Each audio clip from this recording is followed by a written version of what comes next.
da la desconexión, aquí el doctor Cervera, que claro, decir un breve resumen de él tendría que hablar mucho tiempo y no lo hay. Decir que es jefe de servicio de las enfermedades autoinmunes del Hospital Clínic de Barcelona, jefe del grupo de investigación de enfermedades autoinmunes sistémicas del Instituto de Investigación Biomédica de Agustín Pi y Soñer de Barcelona, profesor del Departamento de Medicina de la Universidad de Barcelona, donde dirige la cátedra de la Universidad de Barcelona junto a GSK de enfermedades autoinmunes, coordina el máster oficial de enfermedades autoinmunes, desempeña también el cargo de vicedecano académico de la Facultad de Medicina, ha escrito más de 15 libros, un montón de artículos, es decir, una persona hiperactiva, pero muy serena, muy tranquila. Muchísimas gracias por su presencia. Bueno, muchísimas gracias.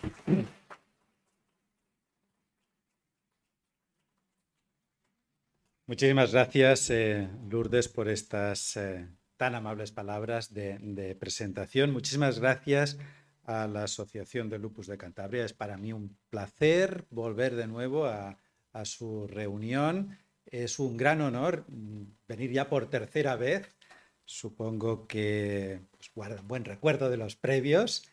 Y, por supuesto, mi más sincera felicitación por haber llegado a estos 25 años. 25 años es un hito que merece pues, todas mis felicitaciones. Realmente han hecho un trabajo magnífico durante estos años. Yo soy buen conocedor de este magnífico trabajo que han hecho y estoy seguro de que van a continuar haciéndolo 25 años, 50 años, muchos más todavía. Por lo tanto, enhorabuena y muchos ánimos.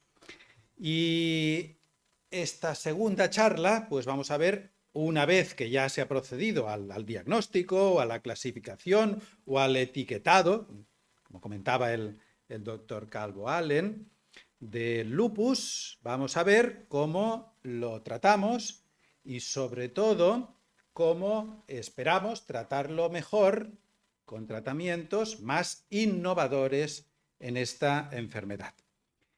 Pero a mí, antes de hablar del futuro, siempre me gusta hablar un poquito del pasado, de dónde venimos. Si no sabemos de dónde venimos, pues probablemente no vamos a saber hacia dónde tenemos que ir.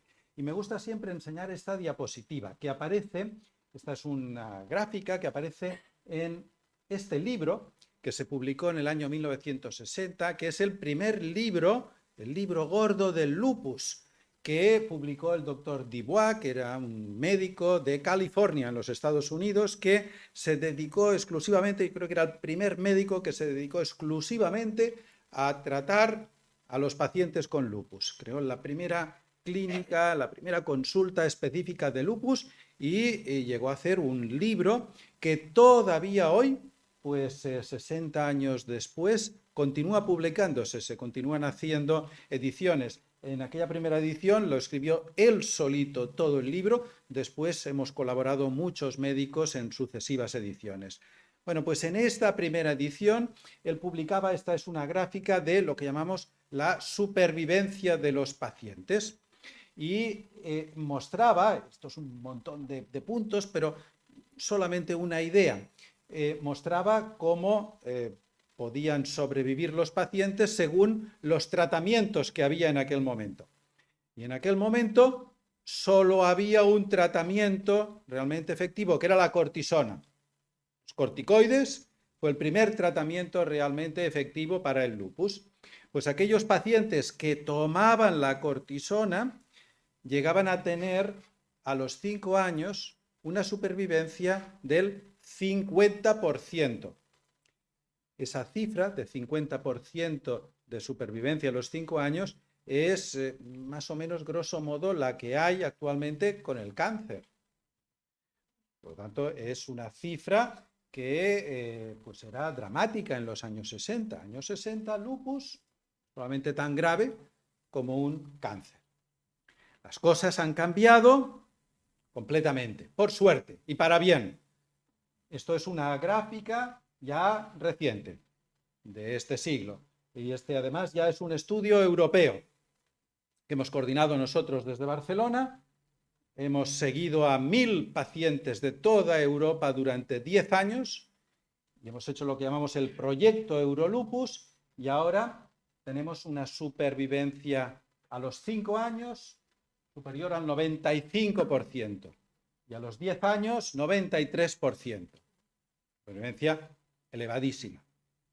Pero todavía esto indica que hay pacientes que fallecen antes de lo esperado para este tipo de pacientes que son en la mayoría mujeres y mujeres jóvenes. Por lo tanto, todavía tenemos que mejorar la supervivencia, tenemos que reducir la mortalidad, aunque fíjense cómo han cambiado las cosas, por suerte, en estos años. Pero nos queda otro gran problema, aunque probablemente ahora ya esa mortalidad que era terrible en el siglo pasado, ahora ya no es un problema tan grave. Tenemos que mejorar la calidad de vida de nuestros pacientes. Todos lo saben que hay muchos problemas los pacientes con lupus. Los dolores, las fatigas, los problemas en el riñón, los problemas en la sangre, muchos problemas que no conducen, afortunadamente, no producen la muerte prácticamente nunca, aunque todavía hay casos que puede pasar esto, pero todavía hay esos problemas que tenemos que saber tratar mejor. Y para ello, aparte de medicamentos, que hablaremos, de medicamentos nuevos, tenemos que probablemente cambiar el enfoque global de cómo los médicos y los sanitarios en general tratamos esta enfermedad. Y un cambio muy importante se ha producido hace pocos años en esta década, que es el concepto de tratar por objetivos. En inglés se llama treat to target, y que es un concepto que se introdujo en algunas enfermedades muy prevalentes, por ejemplo, la hipertensión arterial o la diabetes. Si ustedes, algunos, tienen hipertensión arterial, ustedes saben que sus médicos les mirarán que tenga un objetivo de que no suba la presión, pues, por ejemplo, por encima de 12 o de 14 de máxima, o de 8, o de 8,5 de mínima. Es un objetivo porque lo que queremos es que no se produzca a la larga pues un infarto, un ictus, una trombosis cerebral. Entonces el objetivo es tener la presión controlada así. También en la diabetes pues hay un objetivo, hay un parámetro que se mira. Las personas que tienen diabetes a lo mejor les suena esto de la hemoglobina glicada. Bueno, pues en algunas enfermedades autoinmunes en los últimos años se están buscando también esos objetivos. Y en el lupus pues hicimos un gran esfuerzo, hace ahora 8 años, para buscar unos objetivos concretos, medibles, para tratar. Entonces aquí se crearon varios, y no vamos a entrar en esto porque es un poquito más complejo, pero había el primer objetivo era conseguir una palabra que quizás han oído en las últimas semanas y que sé que ha llevado a confusión. El primer objetivo es conseguir la remisión de la enfermedad. Que remisión es una palabra que utilizamos los médicos, digamos científica, médica, que indica que pues, no hay manifestaciones inflamatorias, que los análisis salen correctamente, pero no quiere decir curación. Este probablemente ha sido un error que ha surgido pues, con estas terapias que hablaremos al final del todo. Esto de CAR-T, ¿le suena? Esto se ha hablado en las últimas semanas, que bueno, pues en los artículos científicos dice se ha conseguido la remisión gracias a estos tratamientos. Y mucha gente, pues como no había oído esta palabra, como generalmente en la consulta siempre decimos está controlado, o está dormido, o está inactivo, ¿no? Pero no decimos remisión. Pues mucha gente pensó, quiere decir que ya se ha curado, se ha conseguido el tratamiento que cura el lupus. No. Por lo tanto, el objetivo que tenemos los médicos y que al tratar el lupus es conseguir la remisión, que para entendernos pues es un control absoluto, pero por ahora no es todavía la curación. Y otro concepto, y este es este año. Esto ya es absolutamente reciente, que hemos consensuado los médicos que nos dedicamos al lupus a nivel internacional. Es el concepto de modificación de la enfermedad. Yo sé que en el día a día lo que preocupa a una persona con lupus es pues, que tenga una inflamación, tener un dolor, tener una fatiga, un cansancio o una neblina mental lúpica, pero el problema más grave es que eso, acumulado día a día durante los años, produce lo que los médicos llamamos un daño orgánico, una lesión en los órganos internos del cuerpo, una lesión irreversible, una cicatriz que hace que deje de funcionar aquel órgano, que deje de funcionar el riñón, o que dejen de funcionar adecuadamente las articulaciones, o que quede una lesión definitiva en la piel o en los nervios, en una parte del organismo. Y entonces ahora el objetivo que tenemos los médicos es, bueno, intentar que el día a día sea mejor. Que si hay inflamación, baje la inflamación. Pero sobre todo conseguir que a la larga no se produzca ese daño irreversible. Y eso le llamamos modificar la enfermedad. Entonces tenemos muchos medicamentos que para el día a día, pues bueno, vamos haciendo. Tenemos la cortisona, los antiinflamatorios, muchos inmunodepresores, son cosas que han oído ustedes, que seguramente muchos de ustedes toman, pero lo que necesitamos, esos medicamentos son, digamos, para frenar el día a día. Pero por desgracia no nos evitan que a la larga se produzca ese daño. Entonces lo que ahora buscamos y lo que valoramos en un medicamento nuevo, en un medicamento innovador, de los que hablaremos después, es que, bueno, para el día a día sirvan, pero sobre todo sirvan para que al final no se produzca ese daño. Medicamentos modificadores de la enfermedad. Por lo tanto, estos conceptos lo que son fundamentales. Nuestro objetivo ahora es, de los médicos, de los sanitarios, es conseguir modificar su enfermedad, evitar no solo el mal del día a día, sino el mal a largo plazo y conseguir unos medicamentos modificadores de la enfermedad. Esto es un concepto muy innovador, ¿eh?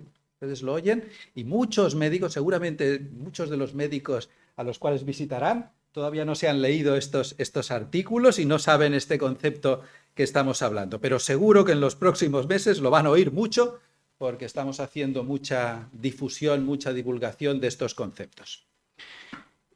Como les comentaba, el concepto de modificación de la enfermedad intenta sobre todo evitar que haya problemas a la larga. Este es un concepto que hace ya unos años se utiliza o se ha empezado a utilizar para otras enfermedades.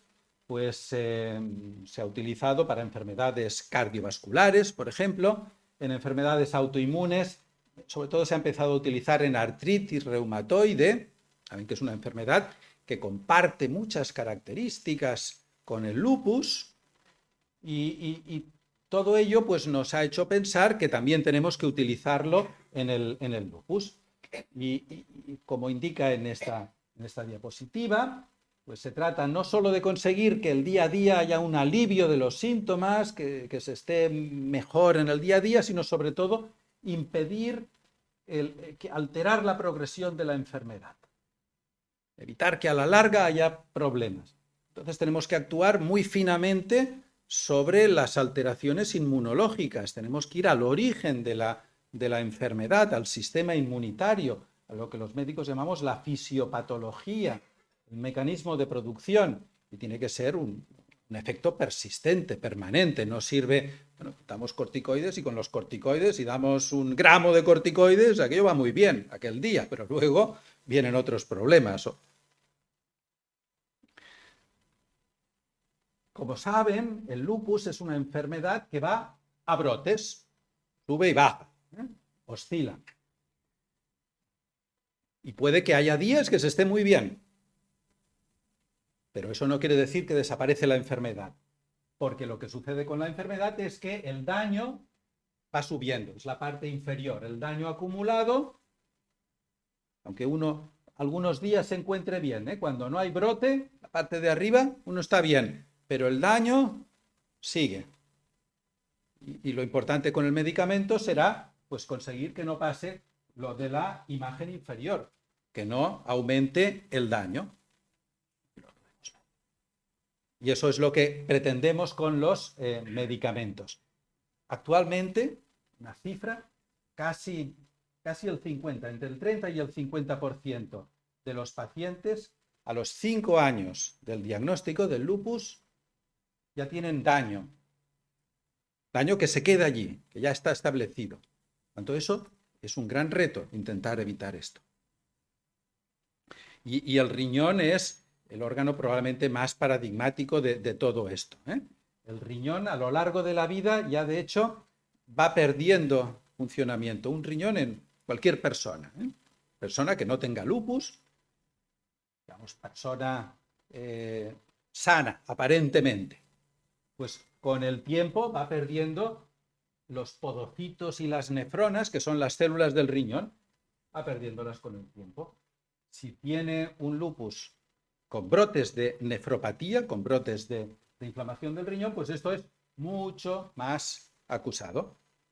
Y, por ejemplo, una persona que tiene una nefropatía lúpica, que a los 5 años, pues prácticamente un 20% de los casos ya ha perdido la función del riñón. Tiene un daño sobre el riñón. Y a los 10, el 33, y a los 15, 44. Por lo tanto, casi la mitad de los pacientes con nefropatía lúpica, con inflamación del riñón, pierden la función del riñón. Y todo esto es lo que tenemos que evitar. ¿Por qué? Estos círculos indican la actividad con los brotes. Aunque bajen los brotes, el daño sigue acumulándose. Y al final ese daño es el que puede llevar pues, a más mortalidad y sobre todo a menos calidad de vida. Y un factor muy importante, esto es fundamental, un factor muy importante en ese daño es los medicamentos que damos. Y una de las personas que asiste aquí se estaba quejando de que un medicamento le producía problemas en el estómago y no se los tomaba. Otros pacientes saben que, por ejemplo, la cortisona, que va también para bajar una inflamación, pues produce descalcificación de los huesos, o produce cataratas, o puede producir infecciones, es decir, producen daño también. O sea, los medicamentos que tenemos actualmente, la mayoría, pues sirven un poquito para el día a día, no nos acaban de ayudar para prevenir el daño, sino todo lo contrario. Producen también daño de por sí. Hemos conseguido muchas cosas gracias a esos medicamentos. No son el demonio, ni mucho menos. Hemos cambiado aquellas diapositivas que he presentado al principio, aquella del doctor Dubois, del 50% de mortalidad a los 5 años, a la supervivencia actual de más del 95%, gracias a esos medicamentos. Son muy buenos. La cortisona es uno de los medicamentos que ha salvado más vidas en todo el mundo. Millones de personas deben la vida a la cortisona. El médico que descubrió la cortisona le dieron el premio Nobel de Medicina y bien merecidamente, como el que descubrió la insulina. Son medicamentos que han cambiado la vida. Pero, bueno, pues no son la solución definitiva, no son la panacea y tenemos que seguir mejorando. Por lo tanto, sobre todo, tenemos que conseguir esta modificación de la enfermedad que lo hemos definido recientemente como minimizar, disminuir la actividad, disminuir la inflamación, los brotes, tener el mínimo de toxicidad o nula toxicidad con los medicamentos que utilizamos y enlentecer, prevenir, evitar la progresión del daño orgánico en la enfermedad. Y para ello, pues creemos que tenemos que ir al origen de la enfermedad, al sistema inmunitario, lo que coloquialmente llamamos las defensas. Esto es muy complicado. Quiero asegurar que ni yo mismo entiendo prácticamente nada del sistema inmunitario. Pero si me lo permiten, lo voy a resumir un poquito con ánimo de simplificar en esta diapositiva, en esta imagen. En el sistema inmunitario hay, sobre todo, dos grandes células muy importantes: los linfocitos B y los linfocitos T, que son células de la familia de los glóbulos blancos. Los glóbulos blancos o leucocitos, que recordarán ustedes, son muchos, y unos son linfocitos B y otros de ellos son linfocitos T. Estos dos linfocitos dialogan entre sí, hablan entre sí. ¿Y cómo pueden hablar si no tienen boca? Bueno, pues no tienen boca, pero tienen unas moléculas en su superficie que interactúan. Y como consecuencia de ese diálogo entre el linfocito B y el linfocito T, producen anticuerpos. Los linfocitos B producen anticuerpos anti-DNA, todos esos anticuerpos que saben ustedes que producen el lupus, pues salen después de que hayan hablado el linfocito T con el linfocito B. Y además producen citocinas, que habrán oído ahora con la COVID y todo esto, la tormenta de citocinas, que son interleucina 1, TNF, interferón, etc.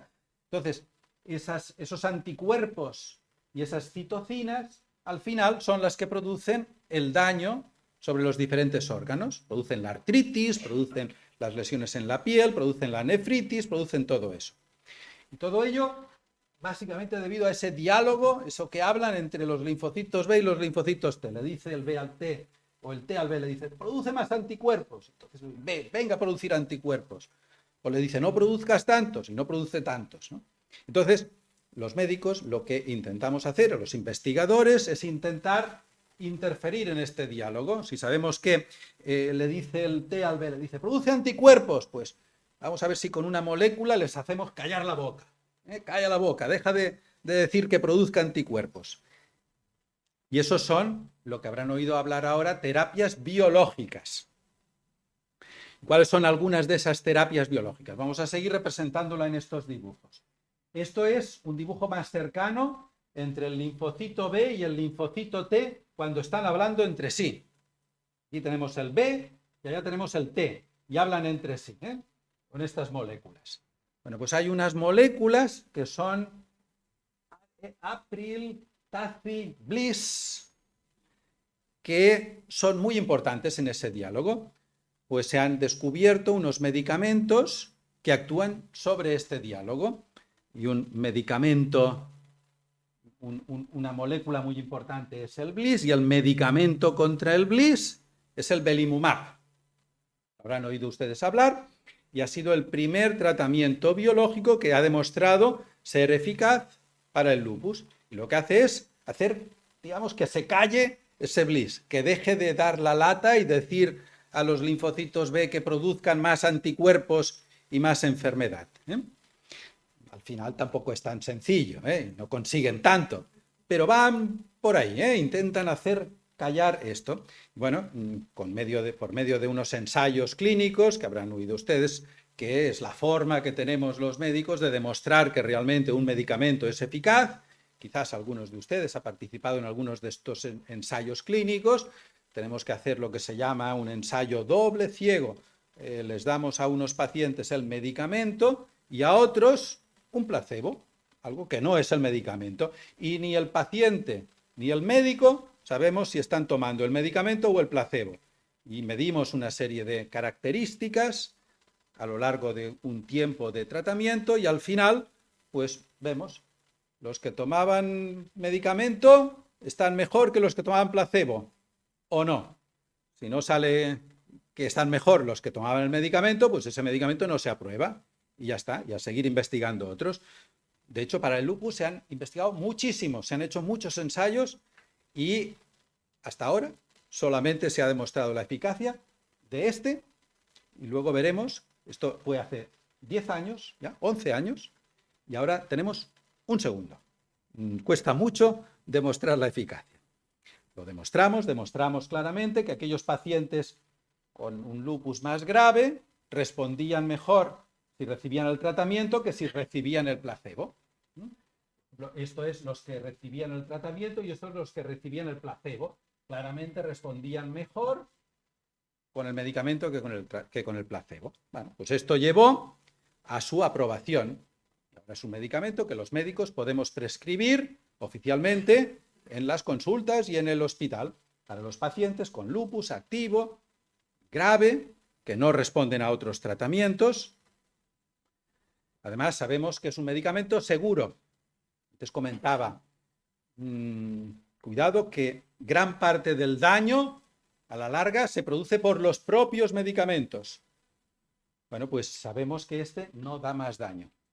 Bueno, entonces esto es un medicamento seguro. También una cosa que saben ustedes que es terriblemente decepcionante y es que para problemas inflamatorios en el lupus, si uno tiene una artritis, por ejemplo, pues damos tratamiento y esa artritis se frena generalmente relativamente bien. Pero para cosas como el cansancio, la neblina lúpica, los dolores difusos, pues no tenemos tratamiento. Y eso le llamamos calidad de vida. Bueno, pues el belimumab demostró que también actuaba sobre la calidad de vida. Es de hecho el primero de los medicamentos, de todos esos que hemos hablado, primero que demuestra que actúa algo sobre la calidad de vida. Tampoco es la panacea, no es la solución final, pero ayuda a mejorar la calidad de vida. Y esto lo hemos visto pues, en muchos estudios y ahora ya lo podemos ver en la vida real. Porque primero se tiene que demostrar en ensayos clínicos, que son estudios muy concretos, que se hacen en los hospitales, muy vigilados, pero luego tenemos la vida real y ahí pues tenemos registros de todos aquellos pacientes que lo están recibiendo en los diferentes países y hacemos análisis y vemos que efectivamente continúa siendo efectivo este tratamiento. Tanto es así que ya está en las guías oficiales. Una de las cosas que hacemos y que remarcamos más que hay que hacer es tener unas recomendaciones oficiales que hacemos generalmente desde las sociedades científicas. Por ejemplo, la Sociedad Europea, comentaba el doctor Calvo, EULAR, pues es muy famosa por tener las recomendaciones para el lupus más importantes del mundo. Son las que siguen no solo en Europa, se siguen incluso en Estados Unidos o en Latinoamérica, en todas partes se utilizan estas recomendaciones que hacemos en digamos, un grupo de expertos que estudiamos muy bien la situación, hacemos muchas reuniones de consenso y al final recomendamos qué es lo que hay que hacer. Entonces esto sirve para que pues tanto en Barcelona como en Santander, como en Buenos Aires o como en Minnesota, pues se trate de forma más o menos similar las diferentes manifestaciones del lupus. Son unas recomendaciones generales. Bueno, pues ya tenemos el belimumab, el BEL, lo tenemos puesto ahí y lo utilizamos ya oficialmente de momento cuando fallan otros medicamentos. Es decir, primero probamos con los medicamentos ya más conocidos, el Dolquine, cortisona, aunque la mínima posible, otros inmunodepresores. Y si es refractario, segunda línea, lupus moderado, belimumab. Ya está introducido en la práctica clínica. Los primeros estudios del belimumab se hicieron en pacientes que no tenían nefropatía lúpica. Se excluyó la nefropatía lúpica en aquellos estudios porque se consideró que era un campo bastante complejo y que requeriría otros estudios posteriores. Y la nefropatía lúpica es un problema muy importante. Hay que buscar medicamentos también para nefropatía lúpica. Bueno, pues hace 2 años ya también se ha demostrado que para la nefropatía lúpica es útil. Y esto es, nada, calentito, sacado del horno. Muy reciente. También podemos dar el belimumab para nefropatía lúpica. Y un concepto importante, esta diapositiva la traigo solamente para remarcar un concepto importante. Les decía antes que a lo largo de los años hemos investigado muchas moléculas de estas del sistema inmunitario, docenas de moléculas. Y todas han ido cayendo. Solamente el belimumab, luego hablaremos de la segunda, ha demostrado su eficacia. ¿Y esto es porque no son buenas moléculas? Pues desgraciadamente les tengo que decir que no es porque sean buenas moléculas, sino porque somos malos investigadores, porque no hemos hecho bien los estudios de investigación. Y también, pues un poco, para disculpa, tenemos que decir que es porque es muy difícil hacer estudios de investigación en el lupus. Es muy complicada. Mucho más fácil hacer un estudio de investigación en artritis o en enfermedad inflamatoria intestinal, que solo es un problema, o en psoriasis, que también son autoinmunes, pero solo son de una parte del cuerpo, que en lupus, que puede estar todo el cuerpo afectado, muchas partes del cuerpo. Entonces, los médicos no hemos sabido hacer bien los estudios y no han salido bien y hemos tenido que abandonar determinados medicamentos. Entonces, para hacer el estudio del belimumab, tuvimos que hacer mucho esto que se llama brainstorming, mucho darle vueltas a cómo hacer bien el ensayo y bueno, creamos unas formas de hacerlo, miramos como medida de desenlace de respuesta, pues inventamos una cosa que se llama la respuesta renal de eficacia primaria, etcétera. Es un poquito más complejo esto, pero es decir simplemente que hemos intentado hacer bien los estudios dentro de la inmensa dificultad que significa hacer ensayos clínicos en el lupus. Y bueno, pues han salido, gracias a ello, han salido los estudios positivos. Es también seguro, esto es la seguridad, no había efectos secundarios por el hecho de utilizar belimumab en nefropatía lúpica. Y ahora los médicos estamos pues, acabando de decidir cuándo utilizar el belimumab en nefropatía lúpica. Esto es tan reciente que todavía no tenemos recomendaciones, no hemos hecho las recomendaciones, aquellas que les decía previamente del EULAR, estamos pensando todavía pues cuándo las utilizaremos. Hay unos compañeros nefrólogos que ya se han atrevido a poner algunas indicaciones, pero bueno, todavía es muy inicial. No esperen que si tienen nefropatía lúpica, en la próxima consulta con sus médicos del lupus, les vayan a decir ya que van a tomar el belimumab. Lo estamos en estos momentos, digamos, intentando saber cuándo tenemos que darlo. Y esto ya, pues globalmente, significa que estamos cambiando el paradigma, la forma de tratar estas enfermedades. Por ejemplo, en la nefropatía lúpica, pues estábamos dando primero un tratamiento muy intensivo, damos muchas veces ciclofosfamida, luego un tratamiento menos intenso, micofenolato, a esto le llamamos terapia secuencial, secuencias, y ahora con los nuevos medicamentos, pues intentamos dar una terapia que llamamos combinada más personalizada. Quizás a unos pacientes les daremos un medicamento, a otros pacientes otro, más personalizado a medida que conozcamos mejor la enfermedad. Les decía que tenemos algún otro medicamento más que finalmente hemos demostrado su eficacia en el lupus. Bueno, pues uno de ellos es frente a una citocina. Recuerden que linfocito T y linfocito B dialogan entre ellos y sacan los linfocitos B montones de anticuerpos, los linfocitos T y también los B montones de citocinas que van haciendo daños. Una de las citocinas es el interferón alfa, IFN alfa, interferón alfa.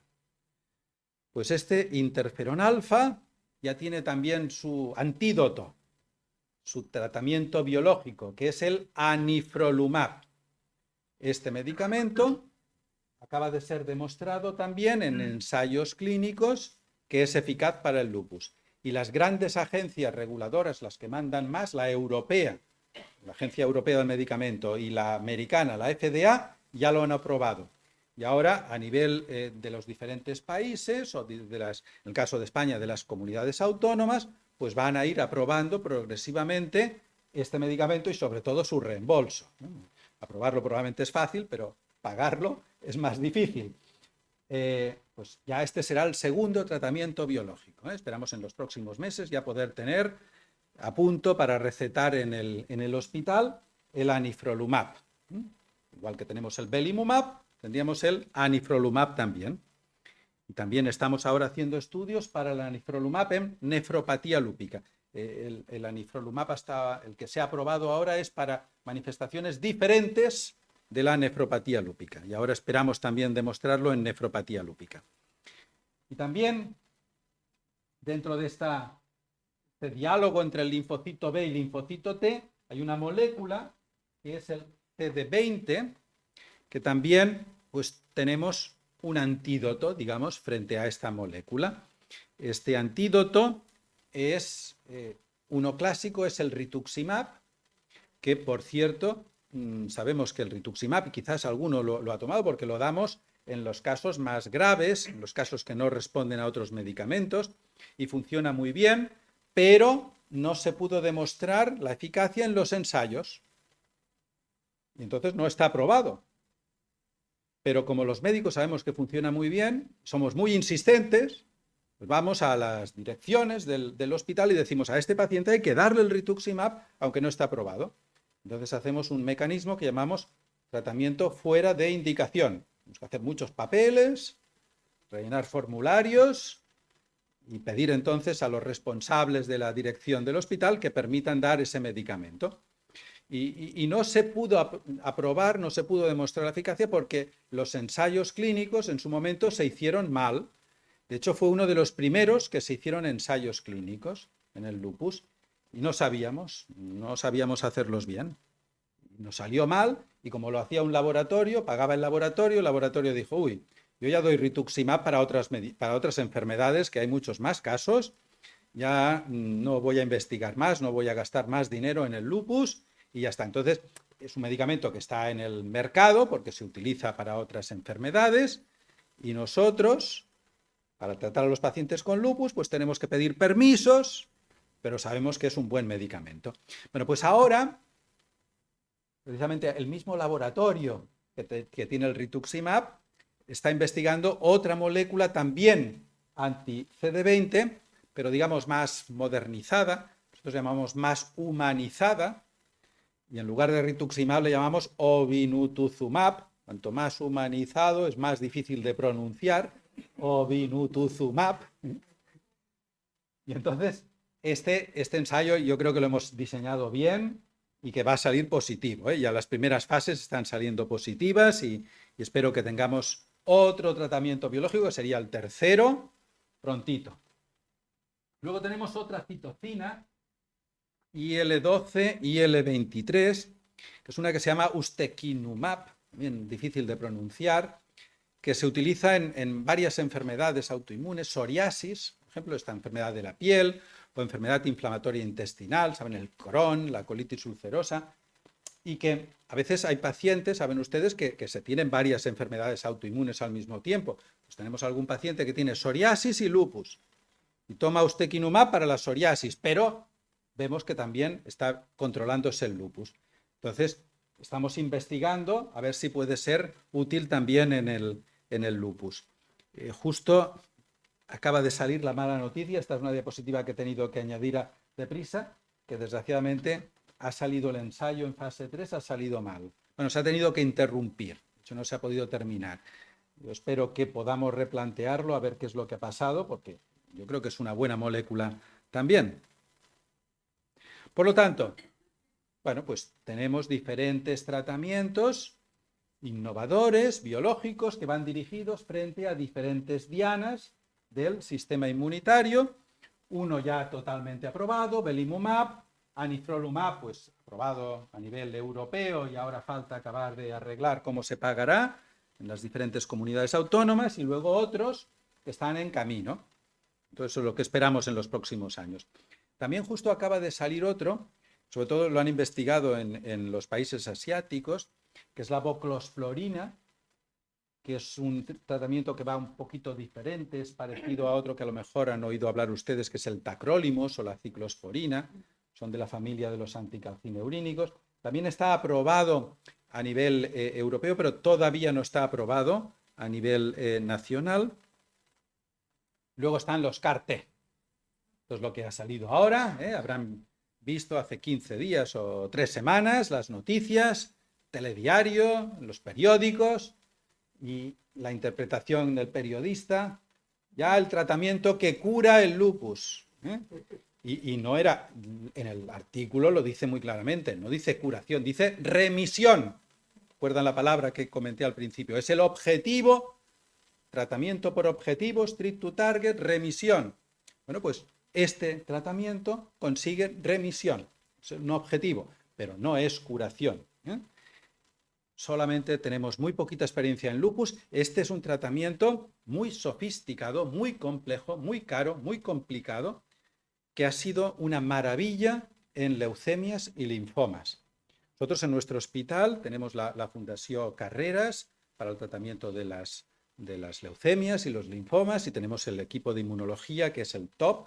Han sido uno de los que han sido los descubridores de esta terapia, y hacen maravillas. Leucemias ya absolutamente desahuciadas porque habían fallado todas las líneas de quimioterapia, se consiguen rescatar con este tratamiento, y desde hacía tiempo pues estamos viendo a ver si podemos esto también aplicarlo en el campo de las enfermedades autoinmunes. Estos alemanes se nos han adelantado, entre otras cosas porque tienen más dinero, porque esto cuesta mucho. Aquí hacemos muy sofisticado. Aquí utilizamos el propio sistema inmunitario del paciente enfermo para controlar la enfermedad. Extraemos de la sangre los linfocitos T, ¿se acuerdan? T. Esos linfocitos T los sacamos en el laboratorio, el equipo de inmunología del doctor Manuel Joan les hace una especie de terapias génicas y hace que sean capaces de reconocer linfocitos B, productores de anticuerpos malos. Entonces, después de hacer la terapia, después de hacer esas transformaciones en el laboratorio, volvemos a infundir esos linfocitos B modificados en el laboratorio en el propio paciente. Entonces, esos linfocitos T dentro de la sangre van corriendo detrás de los linfocitos B, los buscan, es como el juego del pilla-pilla o del escondite, ¿no? Y van detrás de los linfocitos B, allá donde están escondidos, y se los intentan cargar todos y matarlos y hacer que no produzcan anticuerpos. Esto, grosso modo, de forma simplificada, es lo que se hace con esta terapia, que está funcionando muy bien en estas enfermedades hematológicas graves, y que 5 pacientes alemanes con lupus les ha funcionado. Bueno, esto es de momento muy esperanzador, pero es solo el inicio. Esto requerirá mucha investigación, necesitará mucho dinero para investigarse, y tenemos esperanzas. Podemos quizás pues tratar mejor el lupus dentro de unos años gracias a terapias innovadoras como esta de tan reciente introducción. Ya pues para terminar, remarcar que todo esto lo conseguimos gracias a la investigación. Es fundamental seguir invirtiendo para investigar más y conocer mejor esta enfermedad para poder obtener mejores medicamentos. Ahora tenemos un gran proyecto europeo en el cual se produce la colaboración entre las instituciones académicas, universitarias de investigación y empresas farmacéuticas. Esto muchas veces es muy difícil. Pues ahora lo hemos conseguido gracias a un proyecto de la Unión Europea que se llama IMI, Innovative Medicines Initiative, y hemos conseguido para las enfermedades autoinmunes un proyecto que llamamos 3TR, 40 millones de euros, con lo cual estamos trabajando 69 centros de investigación de hospitales y de universidades europeas y 10 laboratorios farmacéuticos, de estos grandes laboratorios farmacéuticos que luego pues producen estos medicamentos que hemos dicho. Estamos trabajando juntos para intentar pues conocer mejor varias enfermedades, y una de esas enfermedades es el lupus. El lupus está en primera línea de esa investigación. Y esto era lo que les quería comentar. Tenemos medicamentos innovadores y tenemos sobre todo la esperanza de mejorar el tratamiento en los próximos años. Muchas gracias por su atención.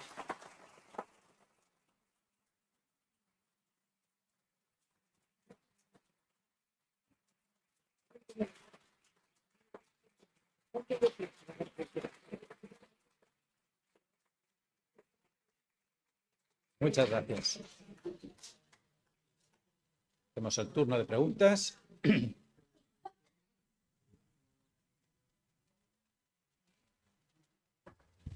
Doctor, buenas tardes. Antes nos ha dicho que la artritis reumatoide comparte características con el lupus. Esta tarde ha habido varias personas que me han dicho que de familiares con artritis reumatoide han debutado con lupus. ¿Es un tanto por ciento importante esto? ¿Y cuál es la diferencia clara entre las dos? Bueno, ¿Y si es posible al revés, de lupus a la artritis reumatoide? Todas ellas, ambas, son enfermedades autoinmunes. Hay más de 100 enfermedades autoinmunes. Hace unos años escribimos lo que llamamos la enciclopedia de las enfermedades autoinmunes y había 103 enfermedades autoinmunes. Enfermedades autoinmunes son todas aquellas en las cuales el propio sistema inmunitario, las defensas, atacan al propio cuerpo. Y entonces, dependiendo de a qué parte del cuerpo le atacan y cómo le atacan, los médicos le ponemos un nombre u otro. Y entonces, cuando atacan de una forma las articulaciones, le llamamos artritis reumatoide. Cuando atacan de otra forma y además a la piel y a los riñones y salen los anticuerpos, le llamamos lupus. Cuando atacan, pues no sé, al intestino, le llamamos enfermedad inflamatoria intestinal. Por lo tanto, no es nada más que la alteración del sistema inmunitario que ataca de formas diferentes. Por lo tanto, hay mucha relación entre ellas y es además muy frecuente que no solo ataque de una forma, sino de otra, es decir, que haya varias enfermedades autoinmunes. Casi la excepción cuando se estudia bien a los pacientes es que solo tengan una enfermedad. Paciente que solo tiene lupus es raro. La mayoría tienen lupus más Sjögren, lupus más síndrome antifosfolipídico, lupus más artritis reumatoide, lupus y tiroiditis autoinmune, lupus y psoriasis, como comentaba. Por lo tanto, es relativamente frecuente porque todas ellas traducen esta alteración del sistema inmunitario. Además, sabemos que esto tiene una cierta agregación familiar, que decimos que hay familias que tienen una cierta predisposición a tener su sistema inmunitario más locuelo. Entonces, a lo mejor una persona, pues un miembro de la familia tiene el lupus, la hermana tiene la artritis reumatoide, la prima tiene la tiroiditis autoinmune, la nieta tiene una enfermedad que todavía no se sabe lo que es, pero que parece autoinmune. Por tanto, es relativamente frecuente que haya esta relación entre ellas. Y cuando hay varias enfermedades en una misma persona, pues bueno, pues aparece primero una y luego aparece otra. Entonces, a veces, si es lupus y artritis reumatoide, pues a veces aparece primero el lupus y luego aparece artritis reumatoide, o al revés. O a veces, a lo mejor aparecen las dos, pero no están del todo claras y el médico a lo mejor dice, bueno, pues puede tener una artritis reumatoide. Y luego, pues después de verlo más claro y de hacer más pruebas, a lo mejor han pasado ya 1 año, o 2 años, o 5 años, no, también tiene un lupus. A lo mejor tenía ya todo junto al principio. Por lo tanto, eso puede pasar de todo. Primero se vea una, luego la otra, que estén las dos juntas. Esto puede pasar. Porque esto es eso, el sistema inmunitario, esas diapositivas que presentaba con los linfocitos B y T, todo aquello, que está como locuelo. Vale. Y otra pregunta. Me preguntan, ¿puede darse la 4ª vacuna de COVID con la gripe conjuntamente sin ningún problema? Sí, y es lo habitual. Ahora,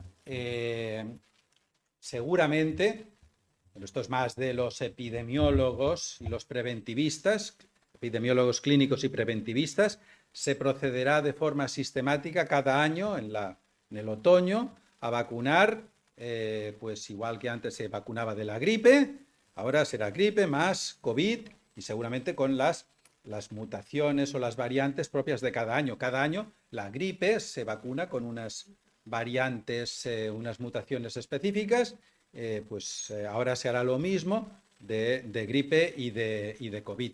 Y se puede hacer, pues al mismo tiempo, un pinchazo en cada brazo, los más valientes, y los que no, pues primero uno y luego el otro. Pero esto ya un poco es a gusto de cada cual y tampoco da molestias. Yo me vacuné antes de ayer de la COVID y hasta esta madrugada estaba con un trancazo y con fiebre, pero esto se pasa y ya está. Esto no. Y luego tienes las defensas fuertes para evitar sufrir la COVID. Doctor, buenas tardes. Mi pregunta es, ¿qué tanto por ciento ataca el lupus a los músculos? Bueno, pues ataca como puede atacar a cualquier otra parte del cuerpo, ¿eh? Puede atacar con una inflamación, lo que llamamos una miositis, pero es poco frecuente, ¿eh? No es de las manifestaciones más frecuentes, normalmente un 10 o un 15%. O puede atacar con dolores, pero no inflamatorios, lo que llamamos mialgias, parecidas a la fibromialgia. Y todo esto sí que es más frecuente, ¿eh?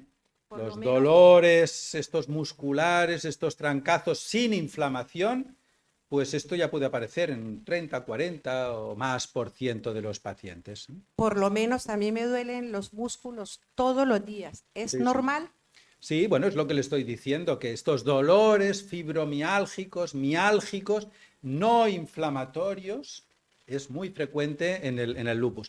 Lo que es importante es que su médico distinga bien y sepa si usted tiene de los dolores miálgicos o mioinflamatorios, miosíticos, porque si es una inflamación, hay que tratar con tratamientos para la inflamación, con corticoides, con cortisona, con inmunodepresores, a lo mejor con rituximab o con belimumab. Si es una mialgia, no tiene utilidad el tratamiento con corticoides. Todo lo contrario, va a hacerle más daño. La mala noticia es que, pues, para las algias, para las mialgias, para las fatigas, para los cansancios, que no tienen la gravedad de las inflamaciones, pues tampoco tenemos los tratamientos más efectivos como para las inflamaciones, ¿no? Y entonces, pues, bueno, pues recomendamos, podemos dar algún analgésico, pero sobre todo, pues recomendamos medidas generales como la fisioterapia, la hidroterapia, los masajes, el ejercicio físico, la actividad, todas estas cosas ayudan a mejorar estos dolores, ¿eh? Pero desgraciadamente, pues no es ni de rituximab, ni de prednisona, ni eso no hay que darlo en estos casos de algias no inflamatorias.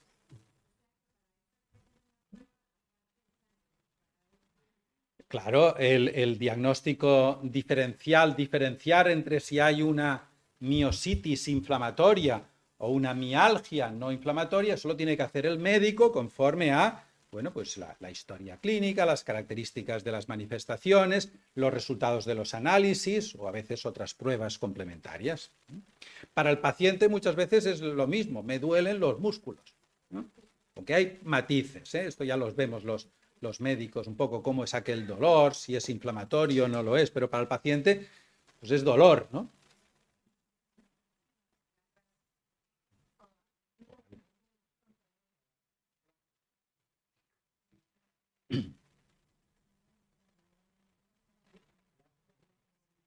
Hola, sí.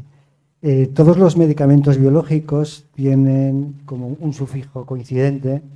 ¿Cuál es la razón de esa curiosidad? ¿Es el procedimiento de fabricación? ¿Es Lo del MAP. lo del MAP? Bueno, el MAP y antes, ¿eh? Porque unos IMAP, UMAP, es debido a cómo están constituidos. Eso se hace con una especie de ingeniería biológica y depende de cómo se han hecho, se les pone, es un consenso ya internacional, no se lo inventa. Bueno, el principio de la palabra sí que se la inventan, pero la finalización de la palabra es un consenso según la forma en la cual están hechos. Un poquito más complejo de lo que podíamos pensar, ¿eh? No es solamente pues una mente lúcida que se le ocurre poner el nombre más difícil, Ovinutuzumab.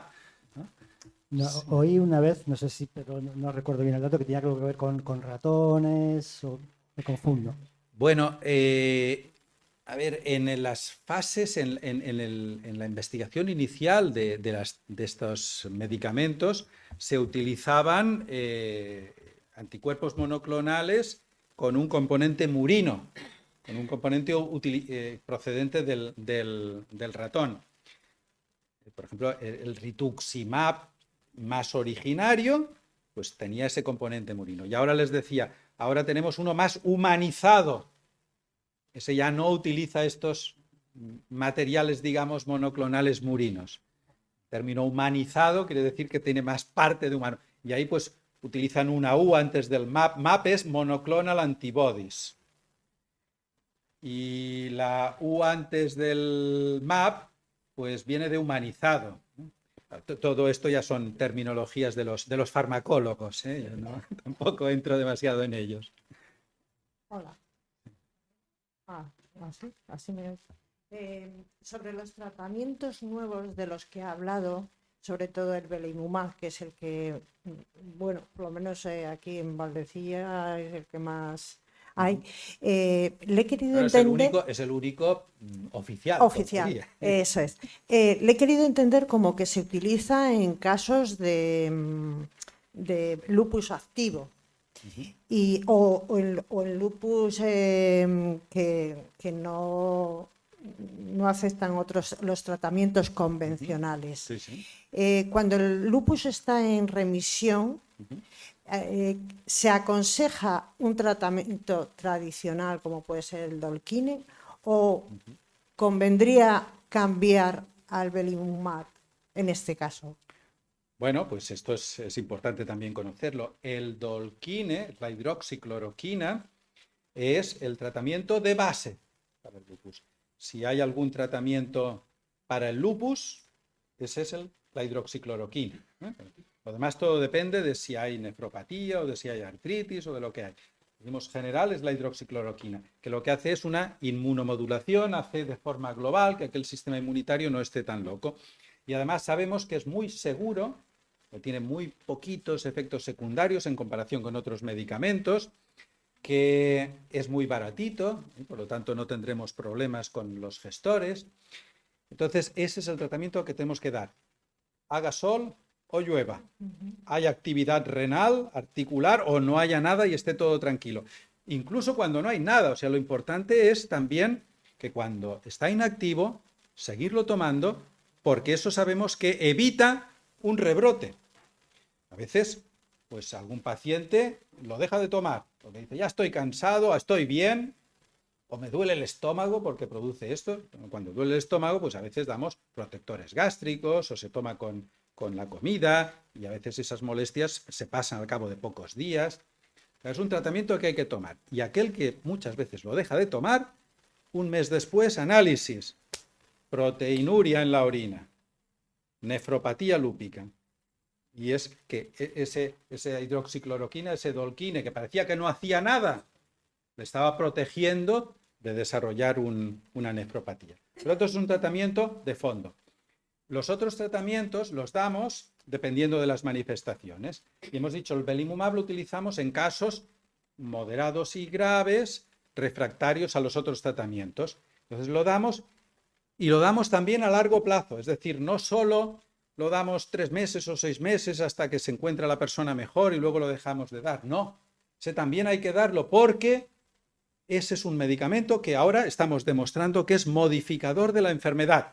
¿Recuerdan lo que les comentamos? Tenemos que tener medicamentos modificadores de la enfermedad.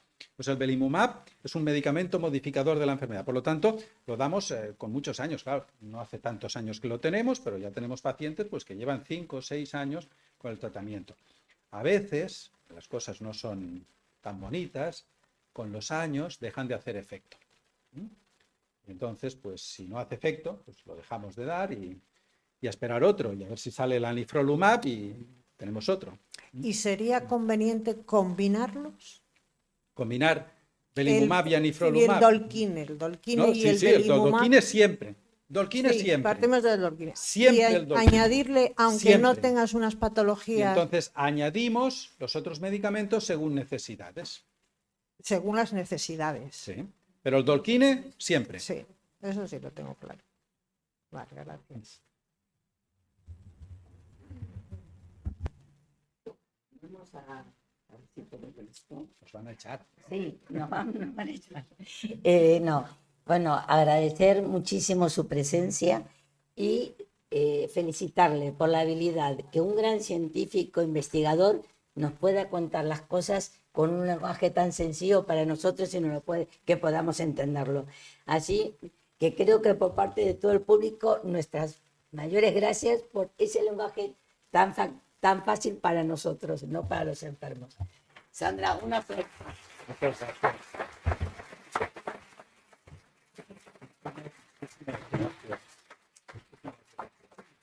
Gracias.